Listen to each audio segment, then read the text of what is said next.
Nosotros somos el equipo número 2, vamos a hablar de las generaciones de las computadoras. Yo les voy a hablar de la primera generación. Las computadoras de la primera generación emplearon bulbos para procesar información.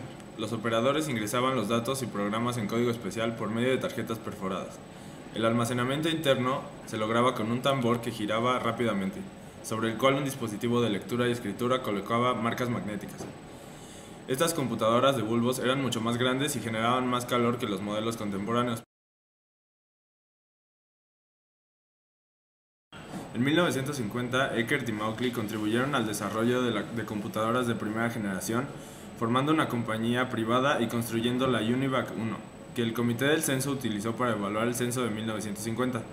La IBM tenía el monopolio de este procesamiento de dichas computadoras, a base de tarjetas perforadas, y estaba teniendo un gran auge en su venta. Sin embargo, no había logrado el contrato para el censo de 1950.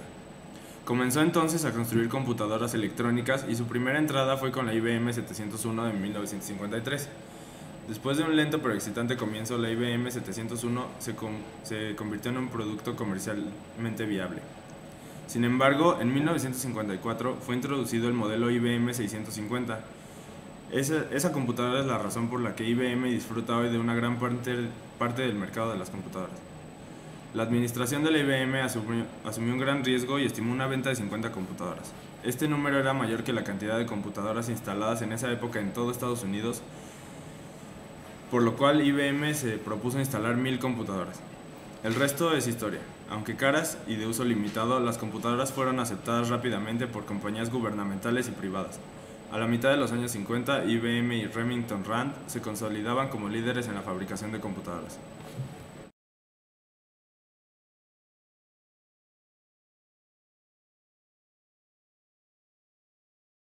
Yo voy a hablar de la segunda generación, que fue de 1959 a 1964.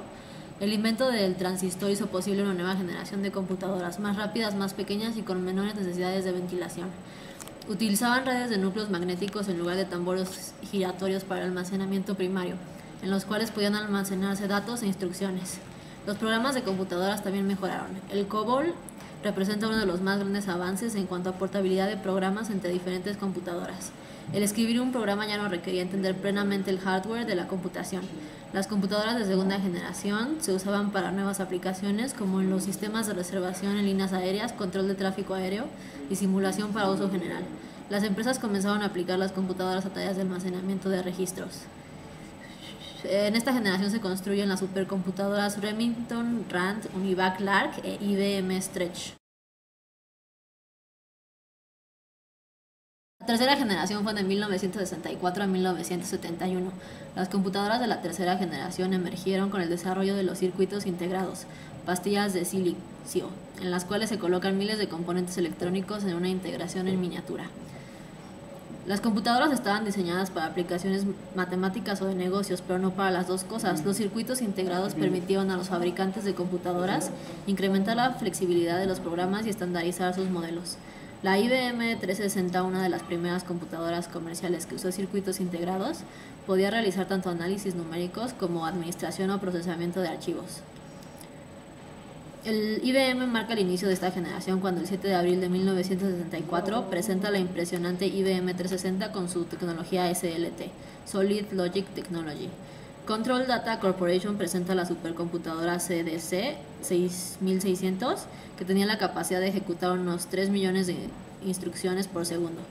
Se empiezan a utilizar medios magnéticos de almacenamiento como cintas magnéticas de 9 canales, enormes discos rígidos, etc. Y las computadoras trabajan a tal velocidad que proporcionaban la capacidad de correr más de un programa de manera simultánea. Y también empiezan a crearse minicomputadoras, por ejemplo la empresa Digital Equipment Corporation DEC. Hola, bueno, yo les voy a hablar de la cuarta generación que viene de 1971 a 1981. Dos mejoras de la tecnología de computación marcan esta cuarta generación: el reemplazo de las memorias con núcleos magnéticos por los chips de silicio y la colocación de muchos más componentes en un chip. El tamaño reducido del microprocesador y de chips hizo las computadoras personales o PCs, mejor conocidos. En 1971, Intel Corporation, una pequeña compañía, fabrica semiconductores, presenta el primer microprocesador o chip de 4 bytes. Esta generación de computadoras se caracteriza por grandes avances tecnológicos. Esta generación de computadoras se caracterizó por grandes avances tecnológicos en un tiempo muy corto. En 1977 aparecen las primeras microcomputadoras. Las más famosas fueron las fabricadas por Apple, Radio Shack y Commodore Business Machine. IBM se integra al mercado con su microcomputadora Personal Computer, o mejor llamado PC, y lo más importante, se incluye un sistema operativo estandarizado, el MS-2. Las principales tecnologías que dominan este mercado son la IBM y sus compatibles llamados clones. En segundo término, Apple Computer con su Macintosh y la Power Macintosh, que tiene gran capacidad de generación de gráficos y sonidos, gracias a sus poderosos procesadores de Motorola. Los sistemas operativos, sobre todo por la posibilidad de generar gráficos a grandes velocidades, lo cual permite interfaces gráficos de usuario, que son pantallas con ventanas, iconos y menús desplegables que hacen la mejor comunicación entre el usuario y la computadora.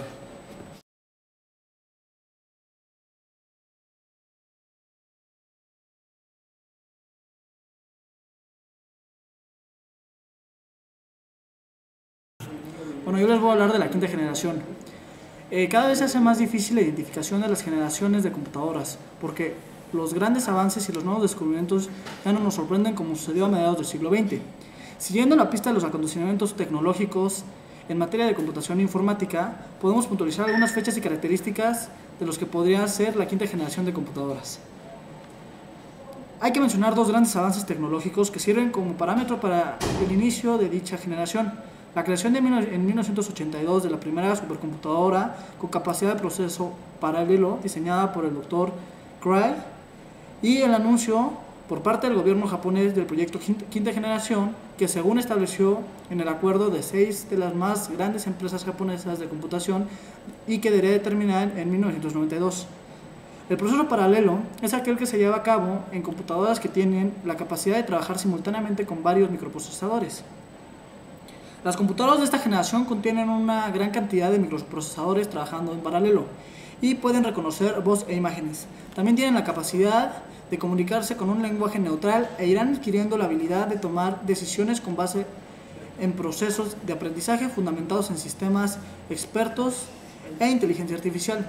El almacenamiento en esta generación de computadoras se realiza en dispositivos magneto-ópticos con capacidad de decenas de gigabytes. Se establece el DVD, Digital Video Disc, que se entrará como un dispositivo de almacenamiento de video y sonido. Sin embargo, independientemente de estos milagros en la tecnología moderna, independientemente de estos milagros de la tecnología moderna, no se distingue la brecha donde finaliza la quinta generación y comienza la sexta generación.